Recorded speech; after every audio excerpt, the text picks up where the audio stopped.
जोहार नमस्कार। स्वागत है आप लोगों को फिर से हमारे एक नए वीडियो में।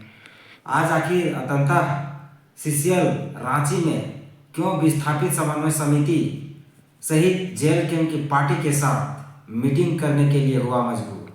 आइए दोस्तों, हम लोग सबसे पहले जानते हैं कि आखिर सीसीएल क्यों समन्वय समिति और रैयतों के साथ जेल कैंप की पार्टी के साथ रांची में सीसीएल कार्यालय में मीटिंग करने के लिए हुआ मजबूर।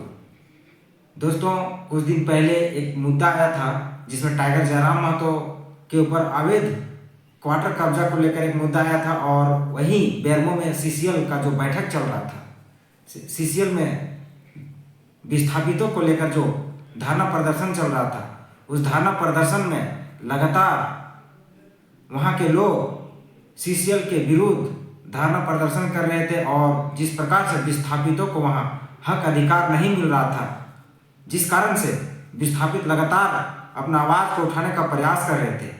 जब इस बात की सूचना टाइगर जयराम महतो को पड़ी तो टाइगर जयराम महतो ने सीधे तौर पर उस आंदोलन में कूदने का प्रयास किया और कूदने का प्रयास ही नहीं किया बल्कि उस आंदोलन को पूरी तरह से समर्थन देने का प्रयास किया। और जिस प्रकार से विस्थापित संगठनों के द्वारा अलग अलग संगठन बना के जो सीसीएल के विरुद्ध आंदोलन किया जा रहा था, उस आंदोलन को एकजुट करने का प्रयास किया और वह सफल भी रहा। और जब वह आंदोलन सफल हो गया तो विस्थापित समन्वय समिति के द्वारा टाइगर जयराम महतो को उसके आंदोलन को पुरजोर तरीके से सहित विधानसभा में आवाज़ को उठाने के लिए कहा गया, जिसमें टाइगर जयराम महतो क्यों सहमत हो गए। आखिर टाइगर जयराम महतो क्या चाहते हैं कि विस्थापितों के साथ जो शोषण हो रहा है, वह शोषण से विस्थापितों को न्याय दिला पाए कि नहीं।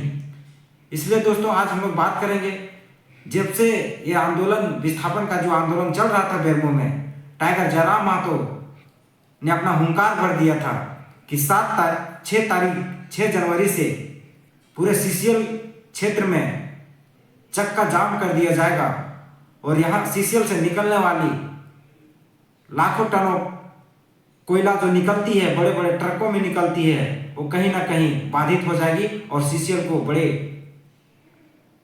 पैमाने पर नुकसान झेलना पड़ सकता था। और विस्थापित समन्वय समिति के द्वारा एक आवेदन भी सीसीएल पदाधिकारी को दिया जा चुका था, जिस आवेदन को सीसीएल पदाधिकारी के द्वारा एक्सेप्ट किया गया और उधर से सीसीएल पदाधिकारी की तरफ से जब टाइगर जयराम महतो की एंट्री उस आंदोलन में हुई तो सीसीएल पदाधिकारी को भी डर बन गया कि अब यह आंदोलन एक बहुत बड़ा तूल पकड़ लिया है, क्योंकि इस आंदोलन में टाइगर जयराम महतो का एंट्री हो चुका था और टाइगर जयराम महतो सीधे तौर पर घोषणा कर चुके थे कि 6 तारीख से चक्का जाम मतलब चक्का जाम।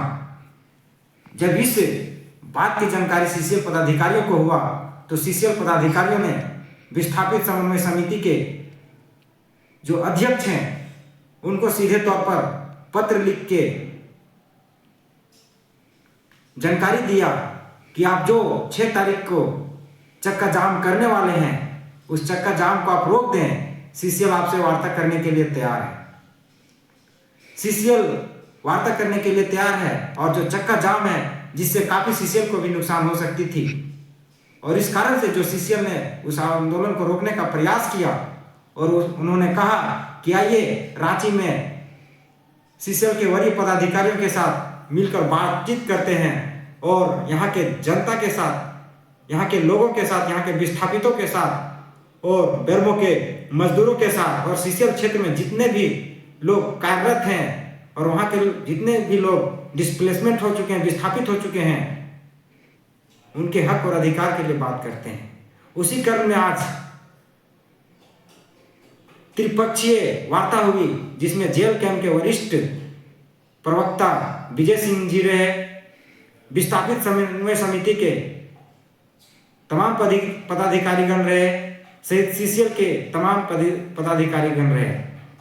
और जब वार्ता हुई तो वार्ता में कई सारी बातें निकल के आई और सीसीएल को झुकने पर मजबूर किया गया कि जिन लोगों का जो जमीन इस क्षेत्र में गया है, आज उन लोगों का स्थिति देखिए, आज उन लोगों का रहन सहन देखिए, कहीं ना कहीं उन लोगों का ऐसा स्थिति बना हुआ है कि वे लोग ना अपने बच्चे को सही से पढ़ा पा रहे हैं, ना वे लोग अपना भरण पोषण सही से कर पा रहे हैं, ना वे लोग अपना रोजी रोटी सही से कर पा रहे हैं। और सीसीएल का जो नॉर्म्स है, जो नियम और कानून है, उसको कहीं ना कहीं धड़ल्ले से उल्लंघन किया जा रहा है।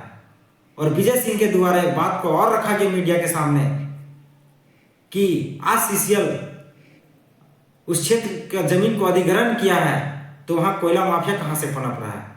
तमाम बातों को लेकर सीसीएल प्रबंधन को अवगत कराया गया और सीसीएल से मांग किया गया कि तमाम विस्थापितों को सीसीएल में अधिकार मिले, उनको रोजी रोजगार मिले, ताकि यहाँ के लोग का आर्थिक डेवलपमेंट हो सके, इकोनॉमिक डेवलपमेंट हो सके, ताकि यहाँ के लोग बेटर एजुकेशन प्राप्त कर सके और तमाम सीसीएल में यहाँ के लोग कार्यरत कर सके।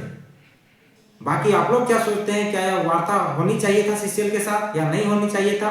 और सीसीएल से आप लोग क्या मांग रखना चाहते हैं, जो लोग खास करके सीसीएल क्षेत्र में विस्थापित हैं? और क्या टाइगर जयराम महतो का यह पहल आप लोगों को अच्छा लगा? आप लोग को एक बात चलता होगा मन में कि टाइगर जयराम महतो आज वो उस वार्ता में नहीं गए, उससे कोई आपत्ति नहीं है साथियों। उनके जो बड़े पदाधिकारी हैं, विजय सिंह जो प्रवक्ता हैं, केंद्रीय प्रवक्ता हैं, वे वहां जाके मुद्दों को गिनवाए कि इन समस्याओं को लेकर आप अगर जनता के साथ खड़े नहीं होते हैं तो हम लोग मजबूर होंगे पुनः आंदोलन करने के लिए। बाकी जेल कैंप, जयराम महतो, विजय सिंह से तमाम झारखंड के बारे में क्या सोचते हैं, तमाम झारखंड में ऐसा आंदोलन खड़ा होना चाहिए कि नहीं, आप लोग क्या सोचते हैं? क्योंकि झारखंडी आज भी बहुत पीछे रह गए हैं और जिस प्रकार से कहा जाता है झारखंड में तमाम वैसे खनिज संपदा भरे हुए हैं और ये खनिज संपदा के मामले में एक धनी राज्य माना जाता है। क्या झारखंड के विस्थापितों को उनका हक और अधिकार मिलना चाहिए या नहीं मिलना चाहिए? और आखिर क्यों टाइगर जयराम महतो ही क्यों विस्थापितों के साथ खड़े हुए? इस आंदोलन में टाइगर जयराम महतो ही क्यों खड़े हुए और तमाम 80 विधायक कहाँ सोए हुए? ये बहुत बड़ा सवाल है साथियों। और विधायक को आना चाहिए था, इस आंदोलन को और मजबूत करना चाहिए था, ताकि सीसीएल के बड़े पदाधिकारियों को होश आना चाहिए था कि झारखंड के लोग भी अब जाग चुके हैं। बाकी आप लोग क्या सोचते हैं? और टाइगर जयराम महतो क्या ऐसे काम कर रहे हैं वे अपने जान को रिस्क लेके? क्या वे अच्छा काम झारखंड के लिए कर रहे हैं या नहीं? आप लोग क्या सोचते हैं? कमेंट करके बताइएगा। और अगर आप लोग को हमारे इस प्रकार का वीडियो अच्छा लगता है तो मेरे चैनल को सब्सक्राइब कर लीजिएगा और वीडियो को शेयर कर दीजिएगा। चलिए आप लोग से विदा लेते हैं। जय झारखंड, जोहार झारखंड।